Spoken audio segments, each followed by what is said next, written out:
Hi friends, welcome to TNE சேவை channel. இந்த வீடியோல நாம அப்பர் கார்டு என்று சொல்லக்கூடிய நேஷனல் ஸ்டூடெண்ட் ஐடி கார்டை எப்படி ஆன்லைன்ல அப்ளை பண்றதுன்னு பார்க்கலாம். மேலும் இதனுடைய பயன்கள் என்னன்னு பார்க்கலாம். வீடியோ பிடிச்சிருந்தா லைக் பண்ணுங்க, ஷேர் பண்ணுங்க, அப்படியே நம்ம சேனலை சப்ஸ்கிரைப் பண்ணிக்கோங்க. வாங்க இப்ப வீடியோக்குள்ள போகலாம். ஃபர்ஸ்ட் இந்த அப்பர் கார்டு பத்தின டீடைல்ஸை பார்க்கலாம். Automated permanent academic account registry, இதுதான் அப்பர் கார்டோட அப்ரிவேஷன். ஆதார் கார்டில் எப்படி ஒரு தனி மனிதனுடைய அடையாளத்தை டிஜிட்டலாக சேவ் பண்ணி வச்சிருக்காங்களோ சேம் அதே மாதிரி இந்த அப்பர் கார்டில் ஸ்டூடெண்டோட மொத்த எஜுகேஷன் ஹிஸ்டரியும் சேவ் பண்ண போறாங்க.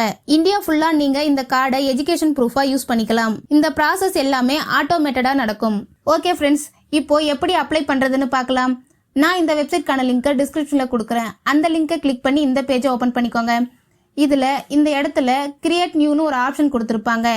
அந்த ஆப்ஷனை கிளிக் பண்ணுங்க. நெக்ஸ்ட் ஸ்டூடெண்ட் ஆதார் நம்பர்னு இருக்கும். அதுல உங்க ஆதார் நம்பரை டைப் பண்ணிட்டு நெக்ஸ்ட் கொடுங்க.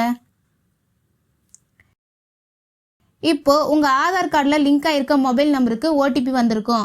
அதை என்டர் பண்ணி வெரிஃபை கொடுங்க. நெக்ஸ்ட் அலோ கொடுங்க.